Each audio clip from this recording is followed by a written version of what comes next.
Yeah, and speaking from a fluff perspective, I really think that the kin have the fluffiest and coolest kind of keyword in all of Bayou. That says a lot because it's a fluffy faction. Howdy, folks! Another great deep dive. This time, Bayou and Ophelia LaCroix. It's a good episode. You get a chance to hear my good friend Jesse Ellis talk about everything about Ophelia, including he does a great walkthrough on all of her upgrades and not only what each of those upgrades do, but when they might be the right choice. I loved his overview of all the different Bayou versatile models. He does a really good breakdown of the Lucky Effigy and makes an argument why it should be seeing more table time. You get the pleasure of hearing me get triggered by 12 cups of coffee in that discussion. Last but not least, you'll hear us talk about ArmorCon. That's already happened. This was recorded before ArmorCon, but it's taken a little bit to get it out. But make sure you check out ArmorCon for next year. Enjoy the episode.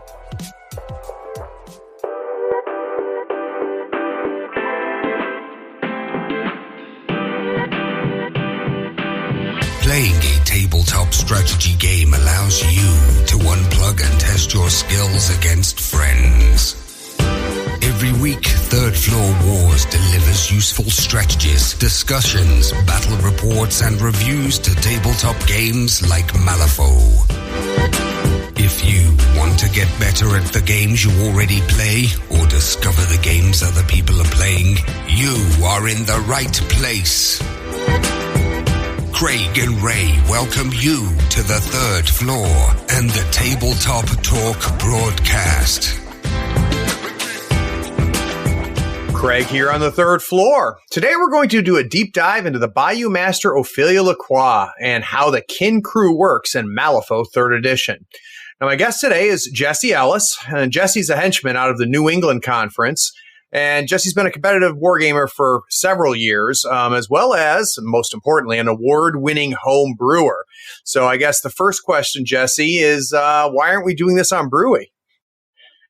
Because I just listened to your brewery podcast yesterday morning, and I played my first game with him last evening, rather. Oh, no kidding. How'd it go?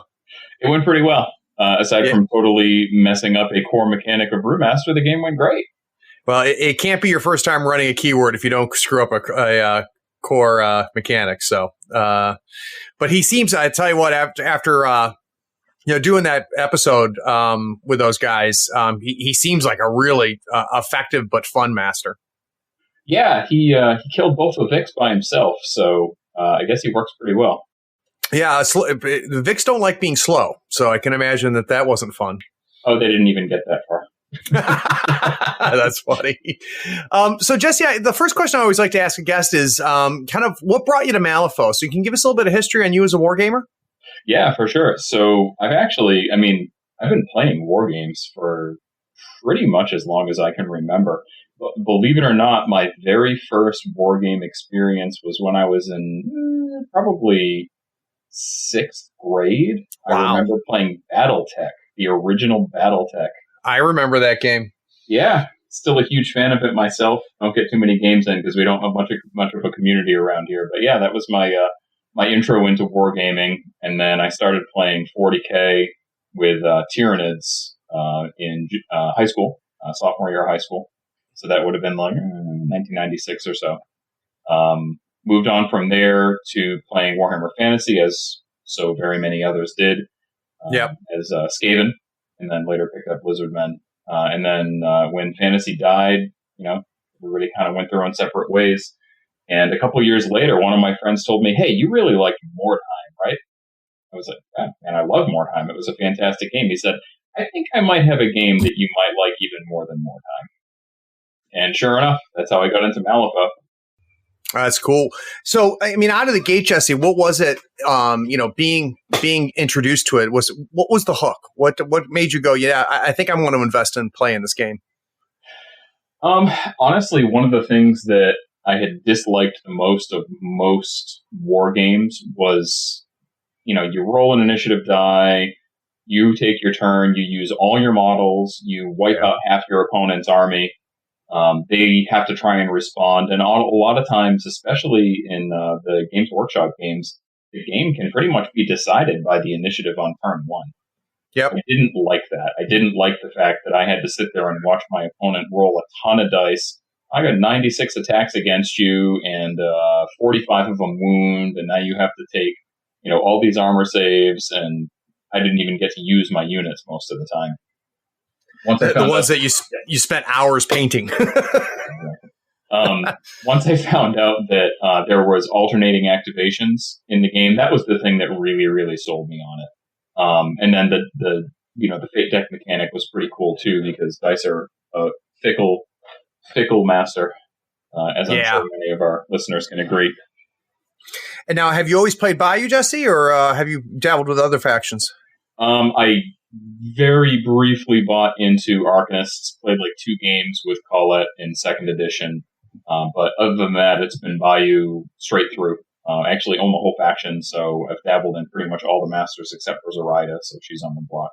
Very cool. All right, so let's focus on Ophelia, and what we're going to do is, kind of get an overview and talk about how the kin crew comes together. And I want to understand, Jesse, how you build a crew, how the crew plays, what are some of the key tech pieces that you bring in based off of whatever the strategy or scheme pool is. And we'll even force you to tell us how to counter Ophelia and the kin.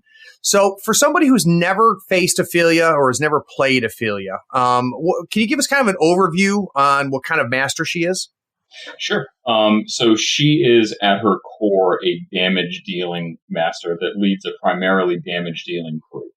I would probably say that they are the most aggressive crew in the faction. In terms of raw damage output and the ability to project that damage across the board. She's also surprisingly tanky and defensive, much more so than I think a lot of people realize. So the hole that she fills in the faction is that of aggressive, tanky damage deal. Gotcha. And is there something that really makes her unique? So, most keywords and masters have kind of a key mechanic or a signature ability. What is that for her? Her real key mechanic is that of her upgrades. She has 5 what we call arsenal upgrades, and her shtick is that she equips them, she cycles through them, she uses them for attacks, damage reduction, and a couple other neat little mechanics. That's really what sets her apart from the rest of the faction. And that's kind of a carryover from 2, isn't it? Didn't in 2 she had a similar mechanic? Yep. In 2 she had a similar mechanic. She had fewer upgrades to choose from at that time, if I remember correctly. It's amazing how quickly those second ed memories start to fade. It is. But yeah, so she had a similar mechanic in 2E, and it has followed over to 3E. So can you kind of walk me through how that works? So how do the upgrades get on? How do they come off? What are the effects? Sure. So all of her upgrades are going to give her a new attack action, each individual one. They also all give her the ability to plink, that she gains essentially a front of card ability from them. And it reads, when this model suffers damage, it may discard this upgrade to reduce the damage suffered by 1. Nice. Simple as that. She also has an ability where if the upgrade is attached to Ophelia, because they can be attached to another model in the crew, then after resolving an attack action on this upgrade, this model may discard it to deal 1 damage to any model within a 6-inch aura. Ooh, that's kind of interesting. So she's got a little bit of plink damage in kind of about a 12-inch bubble, it sounds like. Yeah. And one key thing when it comes to making the crew really fire on all cylinders is that 1 damage does not necessarily have to be to an enemy model, which is going to come into play with 1 keyword model and a couple of out-of-keyword models that we might talk about later. Gotcha. And so how does she get the upgrades on her? So she has 2 bonus actions. One of them is called Arming Up. Attach an arsenal upgrade to this model. Easy peasy. Also, her totem, Young LaCroix, which she actually gets 3 of, all have a bonus action, look what I found, 2-inch range. Target this model or a friendly Ophelia LaCroix. Attach an arsenal upgrade to the target. And is there any limit to the number of upgrades she can have on her at one time? Nope. Just like you can't actually start the game with them. You're not allowed to equip them when you hire in. Just like any other hiring, she can start with an upgrade. So if I wanted to start her with one of the other faction upgrades, I certainly could, but there's no limit to the number of these that she can equip throughout the course of the game. And there are 5 total to choose from. So it sounds like, based between her and the totem, you might have 2 of them by the end of turn 1? Well, she actually gets 3 of those totems. Oh, wow. Okay, right. I didn't think about that. Yeah, it's a minion 3, so she starts with 3 young LaCroix on the table. So the totems themselves are going to give her 1 apiece, and then she can give herself 1. So if you end up putting all of them on Ophelia, then she'll have 4 of them by the end of turn 1. I see.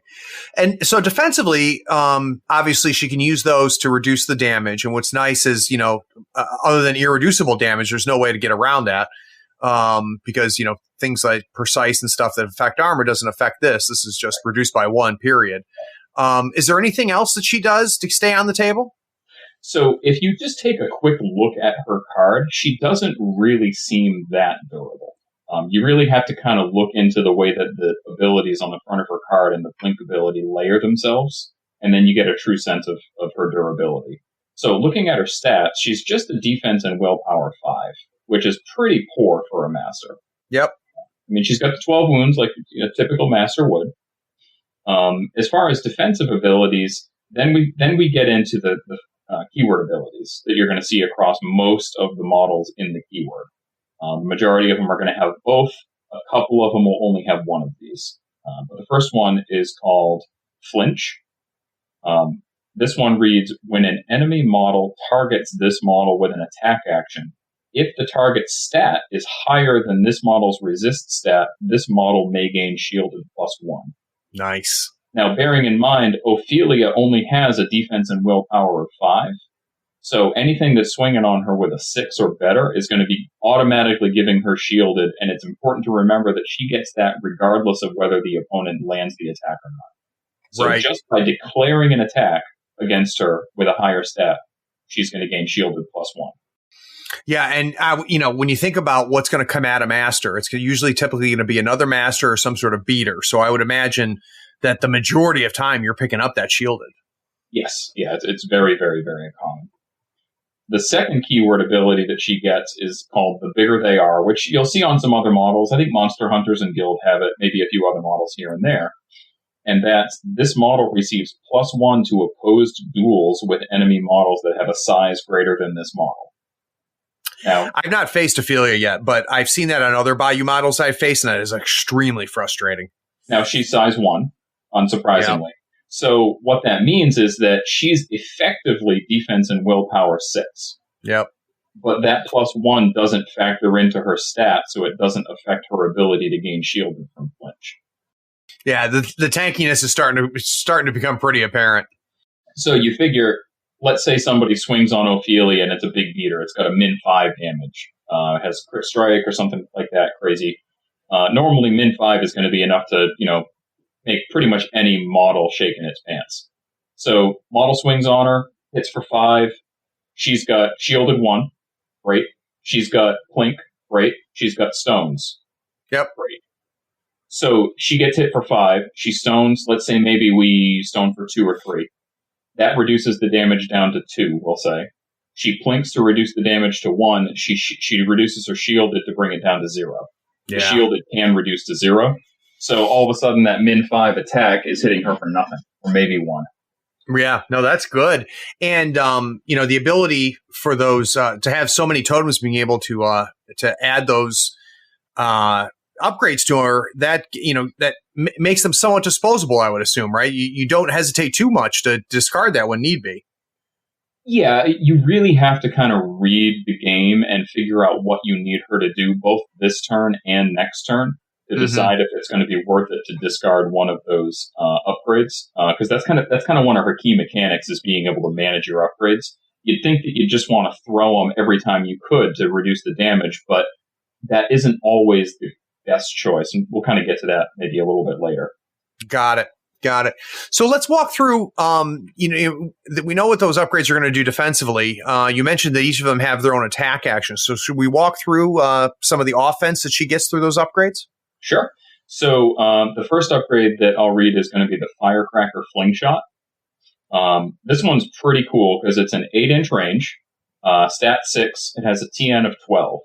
This one actually drops a shockwave with a 2-inch range, which is not super common. No. The test on it is going to be a willpower 14, which is really high. That's high. And it gives out damage 1 and distracted 1. And it has 2 triggers. One for Cataclysm on a ram, which allows you to drop a second shockwave marker within range and line of sight. Which she can stone for. Yep. And then on a crow, she gets burnt to a crisp. Scheme markers touching a shockwave marker or a pulse generated by the shockwave are removed. Oh boy, that's strong. Yeah. So the fact that she can throw those things to remove markers at range is sort of similar to the way that Perdita does it. It's not right. It's not quite as efficient because she has to be a lot closer than Perdita can be to remove the markers, but the ability for her to remove multiple markers by dropping a single shockwave that can't be resisted by your opponent is really, really strong. No, that's good. That's good. Yeah, because the test on the shockwave is only for the enemy models that are, you're trying to avoid the damage and distracted. There's obviously no resisting for the scheme markers, so that's strong. And the other thing to remember specifically about this upgrade is that all of her young LaCroix can also equip all of these upgrades to themselves. And they have an ability on the front of their card that says that when they take an attack action from an attached arsenal upgrade, its stat is lowered by 2. And then you have to discard the upgrade after resolving the action. So for them, you need an 8 instead of a 6. For them, you need an 8, but their regular attack action is only a stat 3. Right. So they end up having a higher stat than their regular base because they are shooting the firecrackers at a stat 4. So they still need an 8, but it's something that your totems can do, especially kind of mid to late game. And honestly, if you have that 8 of crows, having your totem able to remove multiple scheme markers at, 8 plus another 2 inches, 8 inches away, plus the, inch or so of the marker itself, plus another 2 inches from that, that's pretty strong.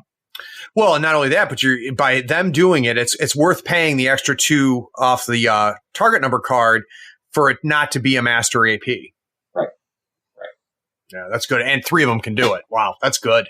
Yeah. And so the first thing that's coming to my mind, Jesse, is killing the young LaCroix is something that I want to do. Are they pretty squishy? Does she have a way to bring them back, or once they're dead, they're dead? Once they're dead, and they are extremely squishy. Yeah. That's definitely a good way to counter her, which we can kind of get to a little bit later. Yep. So that's the first upgrade. The second upgrade is called Hooch Igniter. This one is going to have a range 8. It's has a gun symbol, so can't shoot into melee. It's got a stat 6, and target suffers 2 blast, so blast on the weak, 3 blast, 4 double blast, and then models damaged by this action also gain burning 1. On a tome trigger, she gets another ability that gives her friendly models damaged by this action end all non-burning conditions. Oh, okay, nice. Now, since you've got a blast on the weak on that one, and the weak is going to just do 1 damage on the blast itself, she actually has some pretty good ranged condition removal. As long as you've got the tome, she can actually get that off on multiple models, which is pretty cool. Yeah, that is nice. So before we go to talk about the next upgrade, Jesse, I think we should talk about her core attack real quick. So I assume she's got a gun. She does. She has a custom firearm. It's a range 12, stat 6, resist defense. It on its own is not terribly impressive. It looks like, basically your old henchman attack. So it's got a 2 weak, 4 moderate, and 5 severe. Critical strike, not built in. She's got worthy opponent, so after resolving, draw a card. If the target was killed, discard a card. And then the big one is on a mask, she's got walking arsenal. Take an action printed on an arsenal upgrade printed on an arsenal upgrade attached to this model, then either discard a card or that upgrade. Oh, wow, that's efficient. Nice. So one thing to remember about all these upgrades, too, and her base attack is that because of bigger they are, in almost all circumstances, she's going to be stat 7 for these. Right. Yep, that's good. That's good. All right. So do we have any other arsenal upgrades? We do. We've got 3 more. How about that? All right, let's do it. So she's got cleanup duty. This one is a range 12, stat 6, ignores line of sight, pretty slick. The target suffers 1 blast, 1 double blast, and 2 quadruple blast. Yeah. And models damaged by this action gain injured 1. That's big. And then on a crow, for each model damaged by this action, create a hazardous glass marker within 1 inch of that model. And it's just what kind of so it's just hazardous 1 for damage? Just hazardous, so it just does 1 damage. But with a quadruple blast on the severe, chances are you're probably going to be hitting at least 2 or 3 models, and dropping those markers in key locations so that your opponent has to walk over them or perform actions in them is a pretty big deal. Yeah, no, that's nice. Next one up is going to be the trash cannon. Now this one's important because it's enemy. This is important because this one's enemy only. You can't shoot your own models with it. But it's got a base range of 18 inches. Whoa. Which I think is probably the longest ranged attack that I've seen in the game. Yeah, even Sonya can't reach that far. Yeah. It has a damage track of 1, 2, 4 blast. You drop a scrap marker into base contact with the target. And then it's got a critical strike trigger and a swift action trigger to take the action again. Nice. The only thing that's a little iffy about that one is you can't use it necessarily all the time. You really have to make sure that your opponent doesn't have a use for scrap markers. Like, you don't want to be flinging scrap markers into the middle of somebody's Maythang crew. Not great. Yeah. I mean, yeah. It's not just, something like that, but there's a lot of crews out there that benefit from picking up markers, like Molly benefits from picking up markers. So yeah, being smart about that makes sense. And before we finish out on these, Jesse, I think kind of one of the key takeaways that I have already is, and now I understand your statement about, you have to be smart about discarding, is you really have to plan either the rest of that turn or the turn coming up to really decide, what am I going to use? What am I not going to use? What can I dispose of? There's a lot of decision points there. That's one of the key things with her is if you just play her like a hammer and smash her into your opponent, you'll deal some damage, but you're not getting the amount of utility or flexibility out of her that you really could be. That makes sense. All right, so for the last ones? Last one. This is Tar Bomb. 8-inch range, stat 6. Target suffers 1/1/2 damage and gains staggered. Now, if the target has the burning condition, it instead suffers 3/5/6 damage and gains burning +2. Yeah, 3/5/6 with burning +2 is pretty nasty. So you're obviously pairing that with the other upgrades a big deal. Yep, and there are actually quite a few other ways in her keyword to hand out burning with other models, too, to set her up for the big damage. And then on a ram, you get Flame Wall. If the target has burning +3 or greater, you can make a 50mm hazardous burning 1 pyre marker within 1 inch of the target. Nice. Cool. So that's all the upgrades. Well, that speaks to a lot of flexibility, though, Jesse. I mean, each one of those are good in different situations. The ability to reach across the board at 18 inches is a big deal.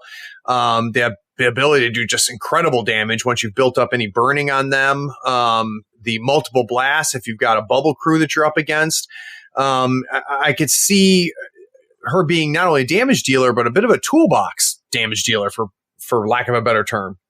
Yeah. And the other cool thing about some of those, like we'd mentioned, is that a couple of them actually have abilities that you may end up using on your own crew.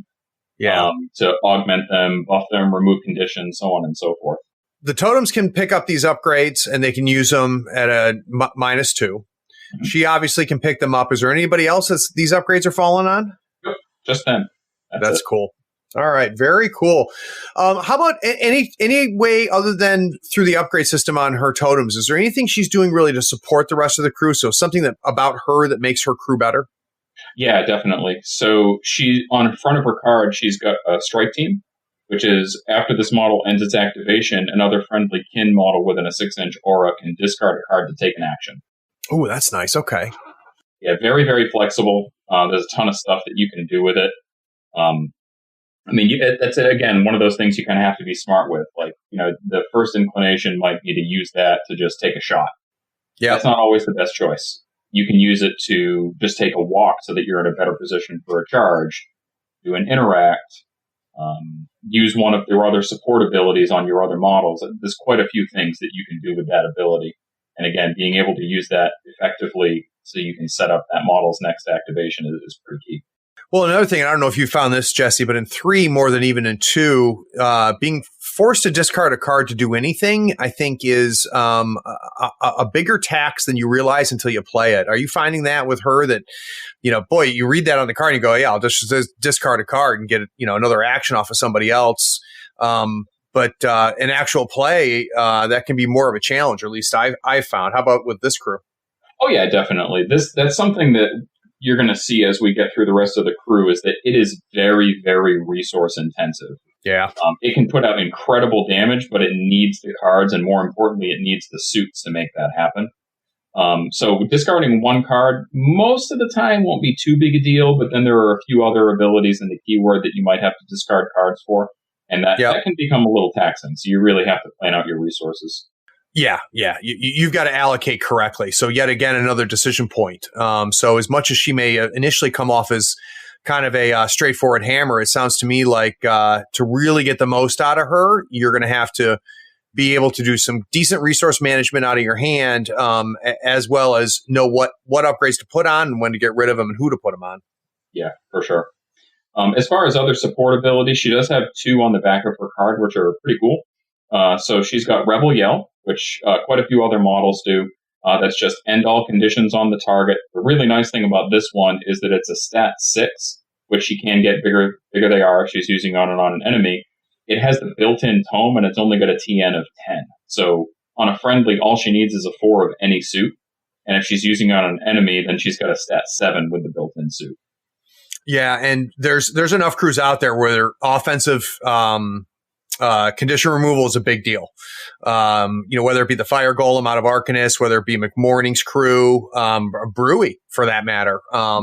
There's more and more keywords that we're seeing and more models that we're seeing that are relying on conditions being on themselves in order to keep them alive. So that can be strong. And the fact that she's throwing that out at stat 7, that's good. The other one is going to be her tactical action. This one's called With My Eyes Closed. It's a 5-inch pulse with a stat 7, TN of 12. Models within range must pass a TN 14 defense duel or suffer 2 damage. Friendly kin models within range instead gain shielded +1. That's good. And then she's also got a reposition trigger on it with a mask. And was that a bonus action or was that a tactical? That's a tactical action, so you do have to be careful about spending her actions on that. But I found that that's really, really effective, either very early in the turn to draw a bunch of cards out of my opponent's hand, because that TN14 defense duel is no joke. I mean, most of the time people are shooting for 8s and 9s to pass that. Yep. And then being able to pulse out shielded at the start of the turn to a bunch of models of mine is a pretty big deal. Or if I use it towards the end of the turn and my opponent has no cards left, there's a lot of damage potential there. Yeah, definitely. And I would imagine doing it early in the turn is good if you've got a bunch of your people in the pulse. But to your point, if you've already wasted their hand, the odds are not in their favor as far as flipping and making that. And 2 damage is 2 damage. Yeah, and I mean it's a tactical. She can do it 3 times. Yeah, if she's in the mix and there's 3 or 4 enemy models around her, go for it.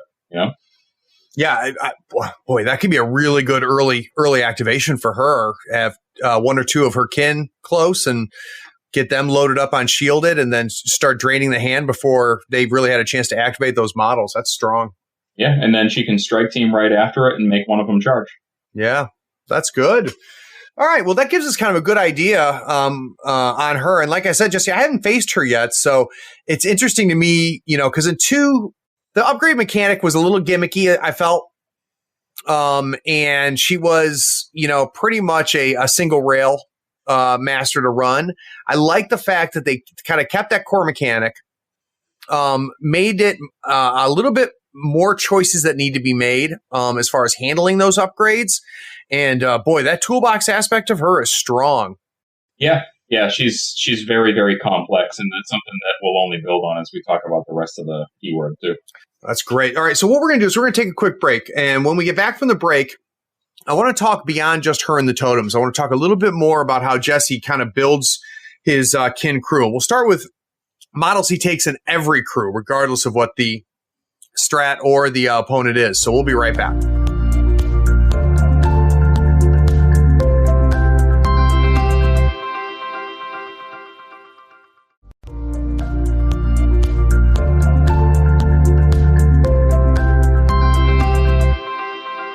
So she seems like a lot of fun, which I think thematically is something that I'm noticing about a lot of the Bayou Masters. We've done several of the Bayou deep dives already. And man, if I didn't have a full-time job and a podcast and a YouTube channel to keep going, I would love to start Bayou as well as all the other masters.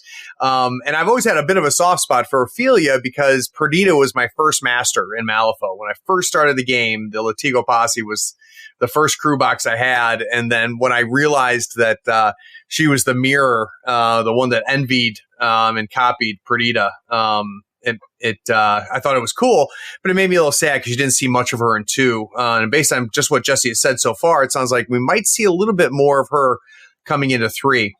So Jesse, when you're building Ophelia and a kin crew, for most people, they have at least 1 or 2 models that always make it in. Now, obviously the totems we've talked about, but outside of the totems, what are models that are just making the vast majority, if not every one of your Ophelia crews? So the first one is going to be her right-hand man. That's Francois LaCroix. He is an indispensable damage dealer and a huge threat on the table. I don't play without him. So let's talk about him. Well, yeah, let's talk about what's his off. Why? I know how bad he was in 2, so I want to hear how he is in 3. Well, don't worry, he's not swinging with a 4-6-10 damage trap. Okay, so good. I need to worry about that. So him, he's very similar to Ophelia, defensively speaking. He's defense willpower 5. He's got flinch for the shielded. He's got bigger they are for the positives, the +1 on the duel. He also has hard to kill, which is obviously fantastic. And then a big one is he has showdown. So he receives a positive to resist any attack actions if he can draw a line of sight to the attacking model and no sight lines are blocked. Big one for that is that it does work in melee. Oh, okay. Nice. The vast majority of the time, he's going to have a positive flip on his defense. Yeah. That's a big what's his defense? His defense is 5, and he's got bigger they are, so that's really a 6 in most cases. Yeah. He's size 1. How many wounds? He is 9 wounds. So that's good. Yep. And then the only other front of card ability that we haven't talked about is he has flurry, which is going to play into his offensive abilities. Now, do you prefer him in melee or at range? He is capable at range, but he's definitely a bigger threat in melee. Gotcha. So let's talk about the damage he does up close. So he's got a 1-inch range sword attack, which is a stat 6, most of the time a 7 because of bigger they are.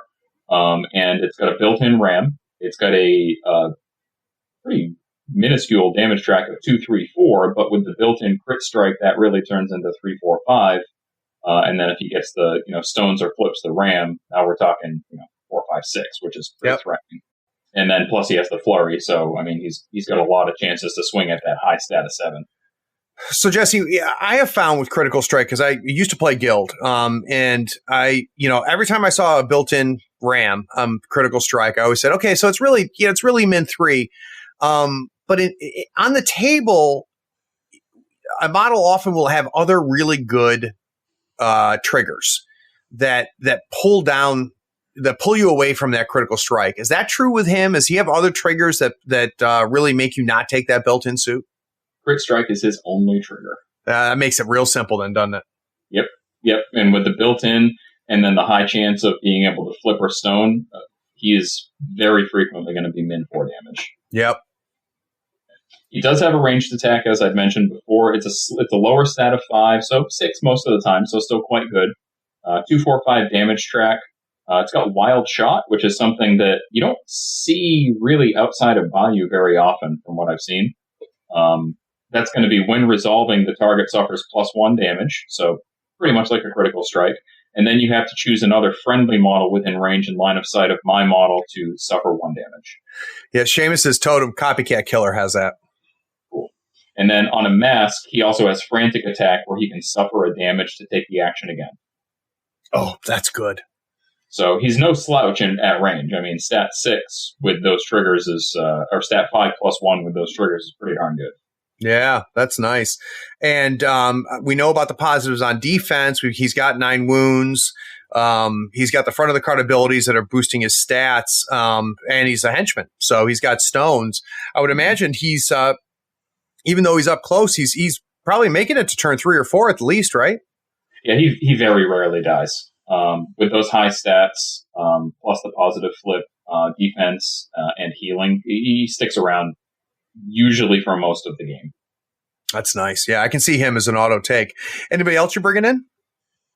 Actually, one quick thing on Francois before we get away from him is he actually has an ability called Gremlin Menace, which is a really strong ability to use off Ophelia's strike team, which is a 6-inch range, stat 5, plus 1 from bigger they are, resist willpower. Target gains adversary kin and push this model 6 inches towards the target. So Ophelia could do her action, get Francis to do that, put adversary on the target, and then Ophelia's got 2 more attacks against him. Well, you have to. That's another decision point for the crew. Actually, is you can only use strike team at the end of Ophelia's activation. So you have to decide if you're going to go with Ophelia first, then use strike team to put up adversary, or if you want to go with Francois first and give your opponent to respond before you start shooting with Ophelia. God, I you said it and it didn't register with me that it doesn't minimize it. It makes it more reasonable that's the end of her activation, because that little combo that we just talked about sounded really nasty. But again, another decision point, right? Mm-hmm. So that's Francois in a nutshell. The next key model that I'm going to take is another damage dealer. Not surprising, this is a damage dealing crew, and that's going to be Raphael LaCroix.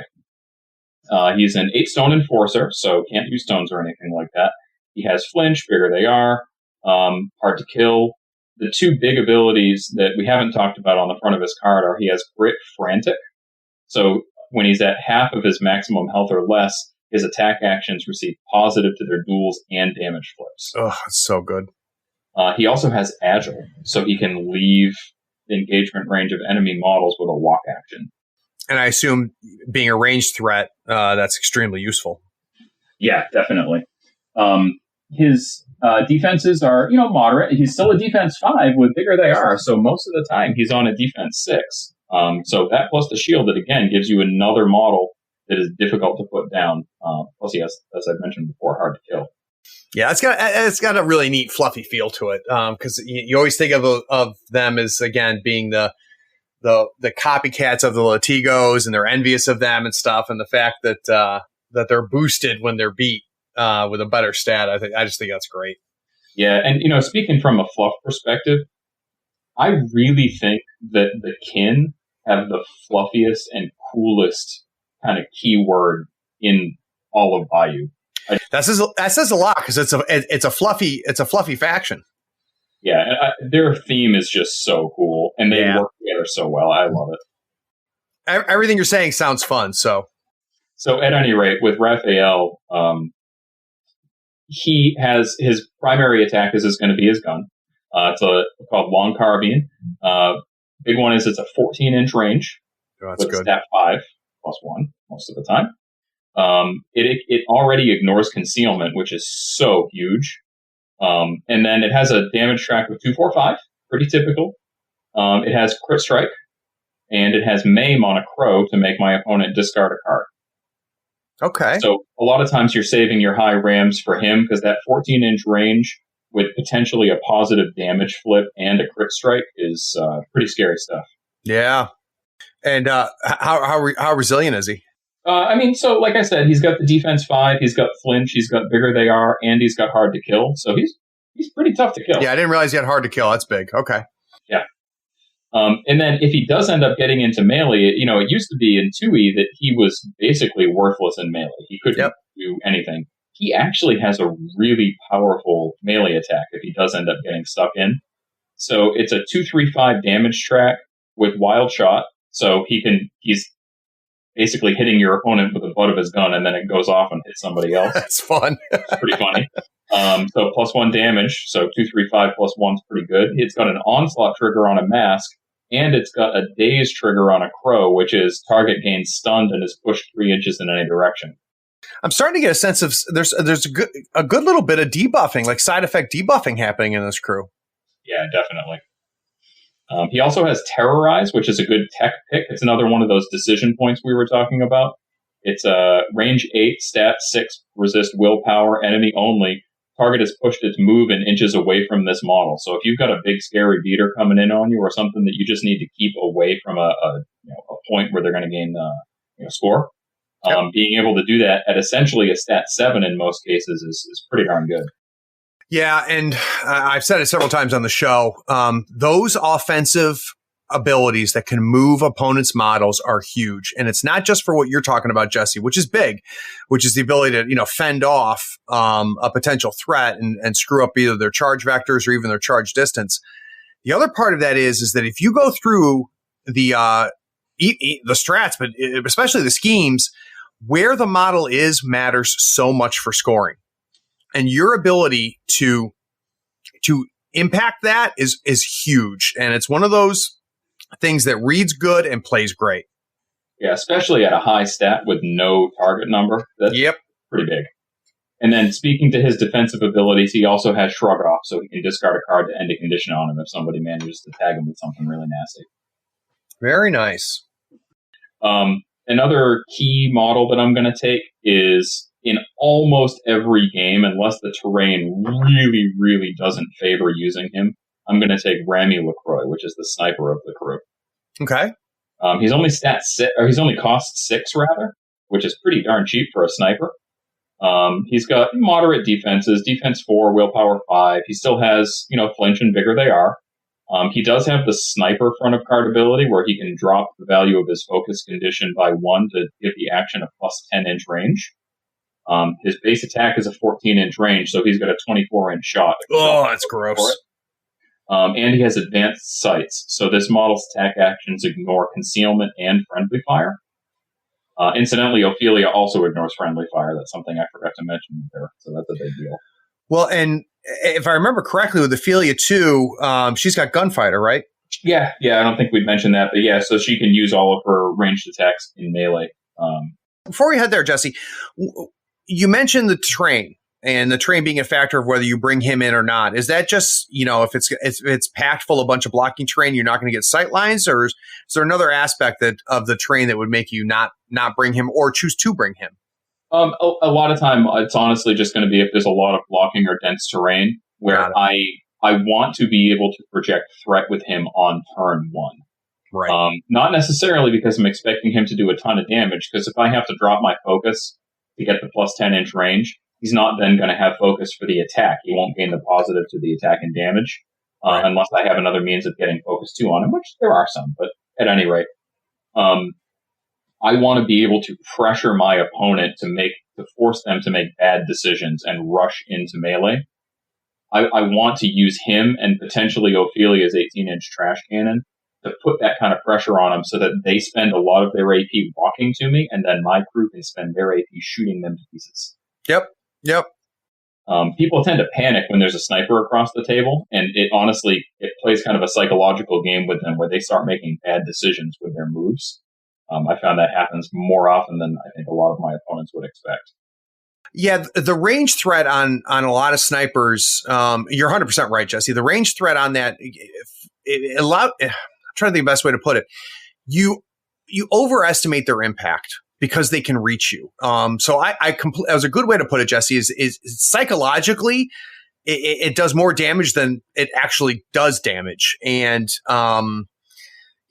if I'm moving to try to make sure that I'm in concealment, or I'm, make sure I'm, trying to get cover and things like that, I'm reducing my move efficiency. So yeah, I completely agree. And speaking of concealment and cover, so as I mentioned before, his attack actions ignore concealment and friendly fire, and then on his clockwork rifle, he also ignores cover. That's nice. So he ignores everything. Yep. So a lot of times my opponent isn't even so much concerned about getting into concealment or cover. They're just trying to get as close to me as they possibly can, which is great for me. So when you think about bringing him in or not, you mentioned, obviously the terrain. are you worried about fast crews as well, or does he still do his job even if the crew's fast as hell that you're up against? He does his job pretty well because he's usually going to be behind the rest of my crew, at least by a model or two. So they can kind of screen him so that he can still do his job. Another big reason I take him is that he actually has 2 different triggers that allow him to ignore armor, which I believe are my only way to ignore armor in this crew. And that's a weakness in Bayou in general, so that's big. Yeah, so, I mean, his gun is 14-inch range, stat 5, plus the 1, so really stat 6. He's 235 damage track. He's got critical strike on a ram. He's got armor piercing on a tome. He's got swift action to take the action again on a mask. And then probably his most devastating trigger is on a crow. He's got no witnesses. You don't see this one too often, but this is, this trigger can only be declared if no other enemy model other than the target is within 12 inches in line of sight. Okay. When resolving, the target suffers +1 damage, and the damage from this action ignores armor. Interesting. So this guy is 6 stones? Yeah. Yeah, that's good for 6 stones, man. And then he also has a bonus action to just push out a melee. Yeah, so that's you can't tie him down just by walking next to him. That's good. Who's running schemes for a kin crew? Usually it's going to be Maris, LaCroix. She's a really good option. She's pretty cool because she's got flight. She's a move 6, so not enormously high move, but flight's pretty strong. She's got sputtering exhaust, so within a 2-inch aura, any models are going to have concealment. So between her flinch, her bigger they are, and her concealment, again, she's relatively difficult to kill, even though she's only got 6 wounds.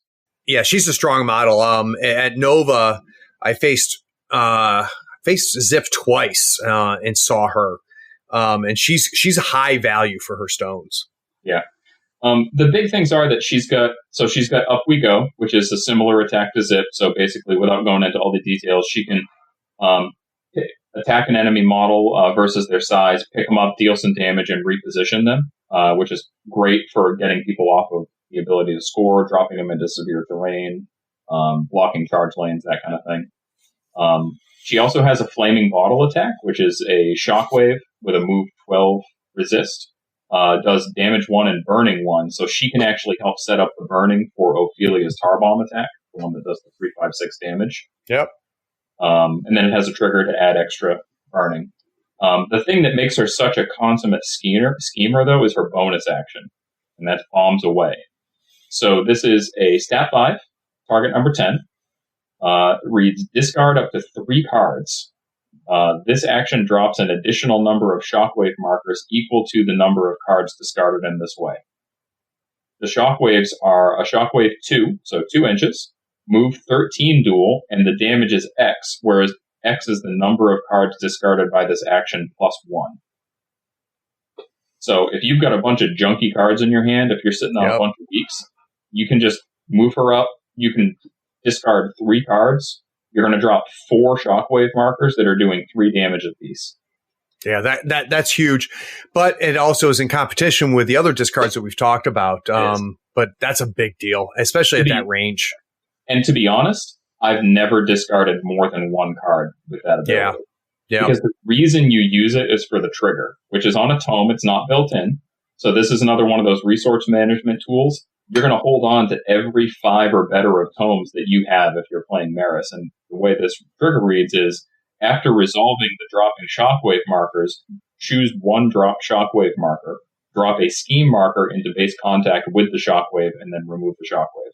Yeah, and that gets you around the 4-inch restriction, makes things like harness the ley line and stuff a lot easier. Yep, and because she can project the initial shockwave marker 5 inches, and then she can put the scheme marker on the far edge of that shockwave marker, she can really put a scheme marker up to 6 inches away, ignoring all restrictions, which simplifies so many schemes. Yep. Yeah. When you go through and look at the scheme pool and just lift that restriction, and we're only talking about a 5 tomes or better, I could see you saving a high, moderate, or even a severe to pull that off if it's going to score you points. Obviously.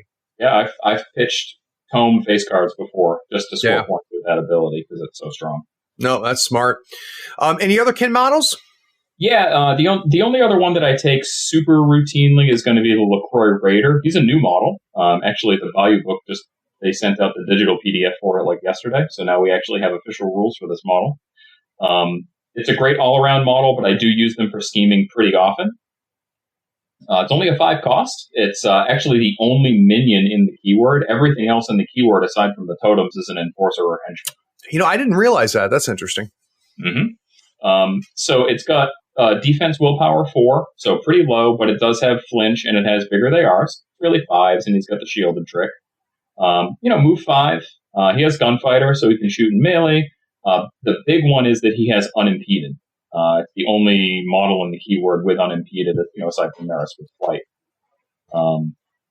And then the thing with him that makes him a decent schemer is that he has the unimpeded, and he also has a bonus action called Risky Maneuver. So he can suffer a damage, gain focus 1, and push 3 inches in any direction, which is going to allow him to get out of melee, even if he's in severe terrain, and then just walk off and scheme. Nice. And then frequently I'll take an upgrade on him called 12 Cups of Coffee. Oh, I hate that upgrade so much. For those people that don't know what 12 cups of coffee are, can you walk them through it? This stuff is so broken, sure. Jesse. This is a problem, but go ahead. So 12 Cups of Coffee is one of the 3 upgrades in Gremlins. So it's going to give him diversion. So enemy models within a 4-inch aura can't declare bonus actions. It's going to give him mark. Hold on. I'm going to stop you right there. So that alone is fantastic, right? It's fantastic. So if you said that's the only thing that 12 cups of coffee does, and it's 2 stones, you'd be like, yeah, that's pretty good. But let's continue the other benefits you get. For anybody that has played Seamus, they know that if you shut down his leader-only bonus action... Don't get me started. Yeah, he's going to be pretty frustrated. Yeah. So anyway, it also gives a bonus action Mark Territory, which is a 3-inch pulse, needs a 4 to go off. Remove all scheme markers within range, and this model gains focus 1 for each scheme marker removed in this way. So a 3-inch pulse to remove markers on a bonus action is enormous, and then the focus is just icing on the cake. The big one is the minion ability on this one, which is called Twitchy. After another model ends its activation, this model is unengaged, it can move up to 1 inch. So in a typical game, you're going to have, usually 7 to 9 models per team, per crew. He's usually going to be getting about 15 inches of movement before he even has to activate. And since he's unimpeded, you can just push him right through forests and other severe terrain and not lose anything. It's so dumb. Like, I don't know. So here's the thing about 12 cups of coffee. First time I came across it, I literally had I had to ask the guy to show me the card, because it felt like every 2 activations you'd say, well, I've got 12 cups of coffee, so I can do this. I'm like, well, good Lord, what's on that card? And it's really good. The big thing to remember about all those pushes is the engagement restriction. So that helps kind of put that thing under control. The problem is that when you're engaged, you've got the other part of the card that's screwing you up too. I mean, I don't know. 12 cups of coffee is like Arcanist good. Yeah, it's pretty darn good. That's for sure. One interesting thing on this particular model is that it actually already has 2 bonus actions. So adding the 3rd bonus action for Mark Territory, it does add some competition for that bonus action slot, and it adds another one of those decision points. So we already talked about Risky Maneuver. His other bonus action is a utility piece for the crew, and that's that if the opposing crew has more cards in its hand than this model's crew, draw a card. Nice. 3-card draw, never bad. Well, and I see why you would bring it on this model, though, Jesse, because that unimpeded makes those pushes so much more effective. Yeah, and the ability to push out a melee means that even though he's only going to move 5, I'm augmenting it immensely with the 12 cups of coffee, and then I can push out a melee if somebody tags him, and I can still scheme and do what I need to do. He's a legit target for that upgrade, definitely. How about Bayou's got some pretty decent versatile models. Is there any versatile models that you look to when you're playing Kin? Yeah, definitely. So one thing I found that Kin really need to turn their ability to survive and deal damage up to 11 is some sort of a healer. there are basically 3 healers in Bayou, and all of them are versatile. Lightning Bug is not particularly good in my opinion, so I'm not going to go into that too much. Spithog is the one that Summer just got in his crew. I had been using it for a while, but honestly, I've moved on to Gatro Bocors as my healer of choice. Yeah. The Gatro Bocors are really cool because they allow me to project the healing pretty far, which is something that the Spithogs can't really do. The Spithogs really have to be within melee of the target that they're healing, and then that makes them a big target. The Bocors have a pretty typical heal with an 8-inch range. 1, 2, 3 flip on a tome. They can pulse 2 to heal any models within that range by 1. And then on a Crow, they can discard a card to drop 2 cards, which is enormous. Yeah, they're good. I've seen them a couple times, and when protected well, which you have so many bodies in a Bayou crew, it's not that hard to do. They are very effective, and the ability to extend that heal out is no joke. Yeah, they need a 7 for it to go off, so it's certainly not free by any means. That's another one of those resource drains you have to worry about. Yep. But there's some other synergy with the crew in that they have a bonus action with a 3-inch pulse to hand out friendly models shielded 1. And all my models are gaining shielded whenever you attack me anyway, and Ophelia can hand out shielded. So you really start to approach this point where you're going to have a tough time dealing any damage, even ping damage to them. A big one I found on that is like Black Blood, Poison, Burning. Yep. I mean, they can burn shielded for all that stuff. Well, and here's the thing, too, and I was thinking about this, so I'm not surprised that you would talk healers, because we talked about, 2 or 3 models there that had Hard to Kill. And Hard to Kill is a great ability, but it's really great if you got healing, so that you can get them above that 1 when they get there. So I'm not surprised that you're pulling that in. And like I said, I've only played Bayou a few times, but I've seen that model several times when I played Bayou, and it's pretty obvious why. Yeah, the other 2 things that really add some cool synergy with this crew are that one of them is it has Big Voodoo. So after the opposing model discards a pass token to skip an activation, this model may choose one friendly Whizbang or Swamp Fiend model within a 3-inch aura to gain focus 1. Now, usually this is the only Whizbang or Swamp Fiend that you're going to have in your crew, so usually it's just giving itself focus 1. Yeah. But because Ophelia has 3 totems, most of the time she's going to be at 10 or even 11 activations. So your opponent is definitely going to have pass tokens to use. And the focused 1 is big when we get to the next ability that the Bocor has, which is Obey. So it has a typical Obey, stat 5, needs a 14 to go off, so a pretty high card, a 9, and it does need the mask, which is not built in. Now, one of the key things with the Bocor is that it has the Whizbang keyword ability called Hard Knock Life. After this model suffers damage caused by another friendly model, it may gain fast and a glowy token. The glowy token allows you, after flipping or cheating your card in a duel, to discard a glowy token to add a suit of your choice to the final duel total. Yeah, this is a big part of why that model's so strong, Jesse, because and you have to see it on the table to really piece this together. So in Rezer, especially my Mali crew, I usually run 1 or 2 healers. For a lot of the same reasons you're talking about doing it here. But the challenge can be sometimes is getting the most out of those models when they're not healing. And now there's some healers out there that, have some good benefits, and healing, is part of it. But what is key here for this model is the target number on that Obey is reasonable. So when you don't need the heal, you can really, really get a lot of value out of this model by passing its actions to somebody else. And the other cool thing is it's extremely easy for you to get glowy tokens on this model. Yeah. In this particular crew. The big one is you can get them on there with Ophelia turn 1 easily, especially if you don't have to worry about your opponent needing those scrap markers on Trash Cannon, because Ophelia can shoot a model in the enemy's crew with Trash Cannon, project some range threat at 18 inches, and then she can discard the Trash Cannon to deal 1 damage to the Bocor. Right. So I'm dealing a damage to it, giving it fast and the glowy token without ever having to spend an AP. I can also use the young LaCroix, who have a really terrible ranged attack. It's like a stat 3 with I'll look at it. I think it's like a 1-2-3 damage track or something terrible like that. Let's see here. Yeah, 1-2-4 damage track. But I'm using an AP off of one of my totems, which may not have a use otherwise, to then give my Bokor fast and a glowy token.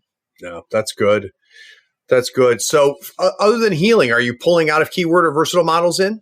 Usually if I'm pulling out of keyword or versatile, it's going to be for a very specific reason. Right. The only other keyword model that's a very situational hire, and I won't get into all the details on her, but it's going to be Sammy LaCroix. She's really more of a Wong model now. She has some keyword synergy with Kin. The big thing on her is that if a friendly Kin or Whizbang model, so that's going to be Gatro Bokor or basically any of the rest of my crew, suffers damage during a friendly activation, I can draw a card. Mm-hmm. So if I'm pinging my Bokor to give it fast and glowy, I can also draw a card off of it. It's not the reason I hire her, but it's a nice bonus. The reason that I would hire her is that she has Putrefy, which is her bonus action. I target an enemy scheme marker. It's got a stat 6, needs an 8 to go off, and it needs a crow, which is not built in. But again, she has the Wong keyword ability where I can ping her to give her fast and glowy tokens, so she can get the suit built in. And that I summon a stuffed or flying piglet into base contact with the target scheme marker and then remove it. Nice. So I'm usually taking her if I'm really worried about my opponent taking a scheme marker. A scheme marker required scheme, such as like Search the Ruins or something that they're going to have to project scheme markers usually onto my side of the board or about the center of the board. Scheme marker removal at range is already super strong, and turning them into a model is incredibly strong. No, that's huge. And you also have to remember, too, for those listening, there's also keywords out there that are generating a ton of scheme markers, right? So you've got Parker that's doing it. You've got Colette that's doing it. So it's not just to stop the scoring, but it's also a situation where you could be generating a ton of models just based off of the crew you're facing. Yeah, definitely. That's nice. As far as other out-of-keyword models, if I do need to accomplish a specific scheme, usually the choices to do that are going to be the First Mate, which I know we've talked about before. He's just a great, all-rounder. He's got the leap. He's got a really damaging attack. He can pick up enemy scheme markers with a bonus action. He's extremely difficult to kill because of butterfly jump and stealth. He's just a great all-round model. And even at 10 stones, I think we're probably going to see him a lot in the faction. Yeah, I agree. Another out-of-keyword hire is going to be Trixie Belle. Big one with her is that she's going to give me a bonus to my initiative flips, which is important because my opponents are frequently going to have a lot of pass tokens because of the size of my crew, so it helps to mitigate that. And then she's, I think, one of the only models in the faction that has Don't Mind Me, which I'll take for specific schemes. Like if I'm trying to do detonate the charges because I want to make life hard on myself, or because the scheme pool is just not that great. She is one of the ways to get that done consistently. Between her having Don't Mind Me and Maris being able to drop markers at range, ignoring restrictions, it's actually pretty easy to score and detonate the charges with the combination of those two models. Well, and Dig too, right? Dig their grapes. Dig, and that's another one that is very good for this crew, and Trixie is quite good at making that happen. She also has a lure which works with this crew because it can help me pull enemy models into position or out of cover for me to shoot at them. And then she's got a couple other cool abilities that can let me take additional attacks in melee when I swing with her. She's just a really good situational hire. Now, with the synergies that we've talked about among those versatile models, how those versatile models aren't just versatile, but they share keywords with other masters. Are you hiring second masters into a kin crew? Sometimes I'll take Zip. I've only done it once, to be perfectly honest. I find that because Ophelia is so tanky and does so much damage, as does the rest of her crew, the only thing that I really need to hire into it is something that's going to give me some additional utility. Yeah. I could certainly hire Zoraida. I haven't done it. But I mean, just based on how strong she is, she's going to be a good secondary hire for pretty much anybody. Zip is somebody that I would hire as a denial master if I'm really worried about my opponent having some super fast models that are just too hard for my guys to catch. Mm-hmm. But to be honest, I really don't consider it that much in this crew. I feel like it's relatively self-sufficient with maybe one or two out of keyword or versatile hires. And how much are Ophelia's totems again? The young LaCroix. Cost on those is 1, and she's going to get 3 of them. So if I hire her into another crew, I can pay, maybe like 1 or 2 stones to get, 1 or 2 of them to give her the upgrade she needs. Yeah, that's where I was headed, is because I would think she's a decent second master, depending on how much of an offensive threat you would need from distance. But it would be hard for me not to hire her and not bring in at least one of those totems. Yeah, that's the thing. I know I've heard some people say that she's a pretty strong second master. Frankly, I don't feel like she is, because she is so suit dependent. Yeah. On her attacks. Like, if you don't get the right suits, her attacks are dealing, 2, 4, 5, which is no better than the average henchman or enforcer. And she really needs those totems to fire her up. And if you don't have them, I'd rather just take Ma or somebody else if I'm trying to deal damage. Frankly, I could just take 2 enforcers and probably do more damage than she can. Yeah, I agree. And it's one thing that's actually good advice for the listeners. Be very careful when you're hiring thirsty masters. So you can see somebody, like Jesse said, a lot of people are talking about Ophelia as a second master, but when they're card thirsty, it makes it tough. So for example, in Rezzers, what's great about Seamus is Seamus doesn't need suits, right? It's just Seamus just needs good cards, and he's good. So he doesn't ask much. Another master that's like that is Parker out of Outcasts. He does his job, and he doesn't have a high resource requirement. And I think that's what makes for a good second master. And as thirsty as Ophelia sounds, I'm not surprised that you don't see her as a second master, Jesse. Yeah, I mean, just speaking to her as being a resource-intensive master, it's tough to really put into perspective how many attacks she can get until you just bring it down to, brass tacks. Yeah. With her, you can conceivably get 8 attacks out of 1 activation, because she can take 3 AP to take her own shots. She can take her Walking Arsenal trigger 3 times to take shots off of her attached upgrades. She has a bonus action, which we didn't even talk about, to take a shot with a 6-inch range, her sidearm. And she can use Strike Team to discard a card and make another friendly take an action. So that's 8 attacks. If you do that, you're not going to have a hand left. Right, exactly. So it's a perfect example of what we've been talking about, right? So you look at that, you look at the card, Jesse, and you go, holy crap. And I theory craft this out, and I'm like, I'm going to get 8 attacks out of her. But I'm glad you mentioned what you just said, Jesse, which is, that's it, right? You shot your wad at that point. And yeah, you may have gotten, 6, 7, 8 active actions out of her, but you're done. And either it's the end of the turn and you didn't use cards at the beginning, or you've activated her first, blew your rod, and you just got to hope to God that the rest of the crew survives.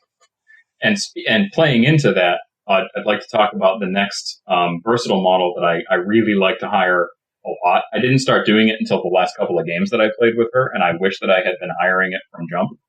And that's the Lucky Effigy. The Lucky Effigy is, like all the other effigies, it has Accomplice, which is great because it can use its bonus action and then accomplice straight into Ophelia at the start of the turn. The thing that really makes it shine is that its bonus action is called Aura of Luck. The 3-inch aura, stat 5, needs a 5 to go off. Until the end phase, friendly models within range may cheat with the fate with the top card of their fate deck. So good. So you use him first, put him within 3-inch range of Ophelia and maybe another model with a strong ranged attack, or any attack, really.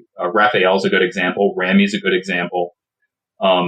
Accomplice into Ophelia, now she's taking her, somewhere between 3 and 8 attacks, essentially, and she can cheat off the top of the fate deck. So it really mitigates a lot of the hand pressure, and it makes your opponent have to think really hard about what kind of card he's going to cheat, because you could easily just flip a card off the top and beat him with no resource strain to yourself.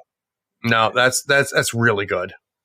The other thing that I like to do with the Lucky Effigy, because usually I find after turn 2 or so, you don't need quite as much resource you're really focused more on taking care of your schemes, because you've neutralized most of your opponent's beaters. Now you're trying to chase down scheme runners. You're trying to scheme yourself. So I really like taking the Effigy of Fate upgrade on the Lucky Effigy, so that at the top of turn 3, I can turn him into the Lucky Emissary.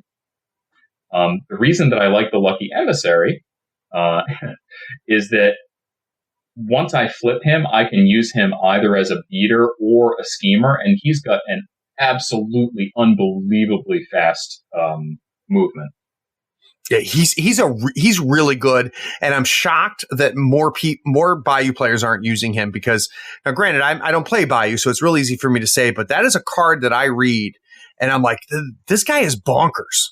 Yeah, so I think that's the best advice I can give to Bayou players out there is just try the Lucky Emissary. Just hire it. Give it a shot. Until you actually see what kind of havoc it can wreak on the table, just looking at its card, it doesn't seem even nearly as impressive as it really is. I'll take the Lucky Effigy. He sits in the back of my bubble, for 2 turns, gives me Bayou 2 card, cheating off the top of the Fate deck. Then he turns into the Emissary. Now you'd think, well, now he's stuck behind a bunch of models. He's stuck behind terrain. He can't get out. Like, what are you going to do with him? You get this big 50 mil model in the middle of your crew, and it's a melee beater. Well, he has Unimpeded. He has Trample, so he can move over other models, not just friendlies, but any model. And he has Make Way, so after resolving an action in which this model moved through one or more models, they have to pass a TM13 move duel or suffer 2 damage. He's got a base move of 8 on a 50 mil model that can move through other models, so that's all, and has Unimpeded, so that's already incredibly fast. He's got a great attack, 3, 4, 5 damage. He has Armor Piercing, again, one of the few ways to get it in the faction. Another trigger called Bold Over, which allows you to push the model and get even more movement out of your emissary. And then his big one is he's got Steamroller. So he needs a 4 for this to go off. It's a stat 6, TN10. Push this model 12 inches in any direction. And then if this push is interrupted by destructible terrain, that terrain is removed and the push continues. So you can just bowl over ice pillars, you can bowl over piano markers, just knock the stuff out of the way. He does stop if he bumps into impassable terrain. And if he does get stopped that way, he suffers 2 damage. You remove every marker that this model came into base contact with during the push. So that's scheme markers, scrap markers, corpse markers, anything. And just the fact that he can get a 12-inch move that's unimpeded, so he can just charge right through forests and stuff and over enemies, means that once he flips, if I need to get him into my opponent's deployment zone, it's 2 AP and he's there in most cases. So when you use the phrase wreak havoc, I think it was perfect, Jesse, because that's exactly what this model does. What I like about him is, whenever you've got a 10-stone model out there, you really have 2 choices as the opponent. Either I'm going to put a lot of resources in getting rid of this model, or I'm going to ignore it. And a lot of times with some models, like if you ignore my Archie and just stay away from him, he's fast enough to create problems, right? So I'm fine whether you ignore him or try to go in on him, because he can handle himself. The effigies, or the not the effigy, the emissary is the same way. If we ignore the Lucky Emissary, he's just going to go off and scheme because he's fast as hell and just wreak havoc by scoring points. And otherwise, he's going to be in the middle of the crew and he's just going to be causing a problem the whole time. And the fact that you have the flexibility as the person who's running that model, that's ideal, is that you're not afraid of either choice from the opponent. Yeah, and if I need him to go hunt down my enemy scheme runners, he can do that better than just about anything. Yep. With the amount of speed and the hitting power that he has. The cherry on top is it's I will argue, still one of the coolest models in Malifaux. I love that model. Oh, it's incredible. The only other thing that I'll usually take as a scheme runner or other support piece is a model that actually we don't really see a lot of talk about in the Bayou right now, because I think a lot of people feel like he really took a huge nerf from 2E, and that's Bert Jebsen. Bert Jebsen is near and dear to my heart. He was one of the models that I really loved when I first got into the game. And he's definitely a very different model than he was in 2nd edition. He used to be a frontline damage dealer. He could beat face. He could pass attacks off. He was really hard to deal with. Now, he's actually pretty squishy. He's really quite easy to kill. But he is probably one of the best flanker schemers in the faction, and I don't think people are playing them as much as they should be. And you see that as a kind of a 2E hangover, huh, Jesse? Because I mean, I used Bert Jepson in my Nelly crew when I played Guild, and he just doesn't play the same way now, huh? Not even close. If you try and run him into the middle of an enemy crew to deal some damage and cause a problem, they're going to swing on him 2 or 3 times, and he's just going to die. Right. That's it. He does not have hard to kill. He can't pawn off attacks anymore. The things that he did gain are he's part of Zip's crew and Wong's crew. So he has the Hard Knock Life trigger or keyword ability that Sammy and the Bokor do, where I can deal damage to him to give him fast and glowy tokens, which is great. A big one is he has Agile, so he can walk out of engagements.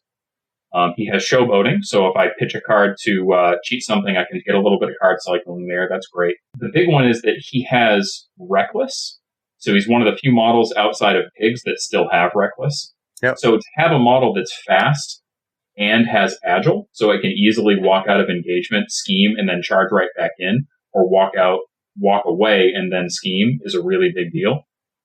He also has another bonus action, just in case you've managed to give him focus, where he can throw a grenade to create a shockwave.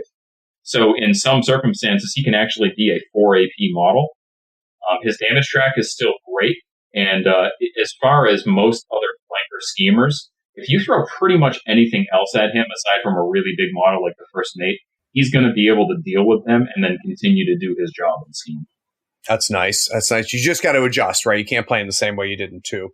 So we talked about 12 cups of coffee. I want to talk about any of the other 2 upgrades. Is there any other 2 generic Bayou upgrades that are finding a home in Kin? Pretty much every single time that I play Kin, I'm going to take Inferiority Complex on at least one model, and that model is usually going to be Raphael. Inferiority Complex gives the model Ruthless, which is an incredibly good tech piece. If I'm playing into a crew where I think Manipulative or Terrifying are going to be a problem, a lot of times I'll take Inferiority Complex on both Ophelia and Francois.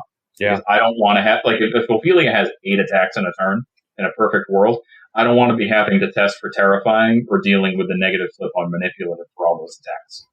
It also gives Swagger. So if after this model resolves a walk action, if it did not have the focus condition, it gains focus +1.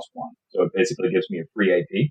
A big thing with Swagger is that if you take it on Raphael, which I usually do, since he has Agile, if he needs to, he can just walk out of melee, gain a free focus, and then shoot my opponent with a focus 2-4-5 shot, with potential for crit strike. And he might have the Grit Frantic, which would give him an additional positive on the attack and damage. So he has a really scary amount of damage potential with that. It does have a minion ability, which frankly I just wouldn't take advantage of in this crew, which is that if I'm putting it on a LaCroix Raider, which is pretty much the only minion I'm going to consider it on, it allows them to gain a suit of their choice when attacking a less costly model. But since there are only 5 stones, not that many 4-stone models, they're going to benefit from that on. But the Swagger and Ruthless are incredibly strong in this crew. Definitely. Another thing that's kind of funny is, so this I think is one of the only examples that I've seen in the game of an upgrade with negative synergy that I would literally never take in this crew because it makes my crew worse. Okay. And that it's a very Bayou thing, but it's called 2 Gremlins in a ghillie suit. So it gives me Disguise, which is great. Nothing wrong with Disguise. It gives me Demise, a Demise ability that replaces them with or summons a Bayou Gremlin when they die, which is, again, nothing bad about that. If I put it on a minion, it gives them a bonus action for a 2/3/3 damage sidearm shot, which is not that great. The thing that gives it negative synergy is that it gives them an ability called Gremlin on your head, which is this model has +1 size. Yeah, which completely contradicts your defenses. Yeah, I don't want any of my kin to be size 2. I want them all to be size 1.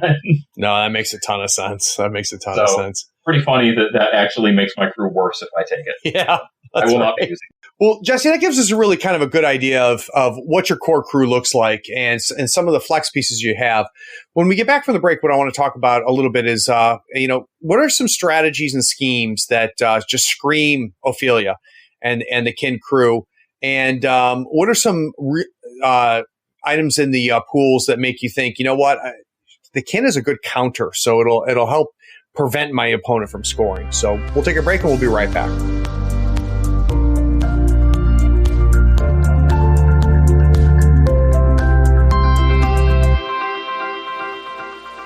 Howdy friends, Craig here. With 3rd edition Malifaux released, it's time for you to get a new mat with new deployment zones. We've tried every mat in the business, and nobody has better quality and selection than Mats by Mars. They're waterproof and they roll and unroll easily, and they're even wet erase Marco compatible. They offer over 35 designs and let you add M3EO overlays for making deployment and positioning a breeze. Check them out at matsbymars.com. They are offering a sweet discount for our listeners. After you found the perfect mat, use the promo code 3rd floor to get 10% off your entire order. If you really want to support us, in the notes of your order, request that our logo be put in the corner of your mat. It's the only way to make the best mat in the business even cooler. Again, that's Mat by Mars. Use the promo code 3rd floor to get a 10% discount. Details are in the show notes.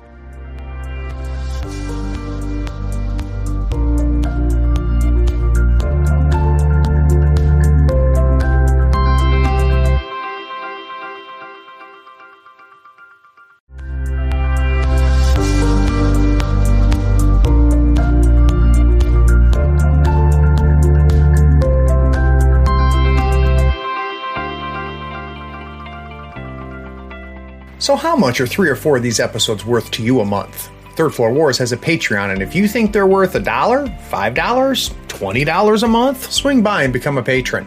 We have polls to decide the next episode of the pod, along with early releases of articles and podcasts.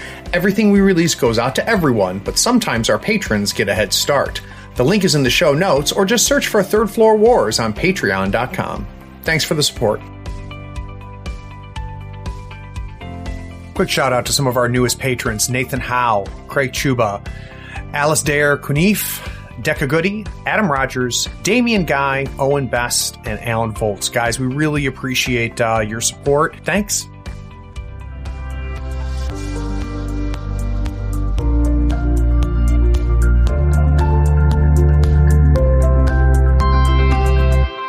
So normally when we talk about kind of the core crew here in a deep dives, we only get a handful of models. I think it's interesting, Jesse, that there's really a lot of models that that you're getting a lot of value out of.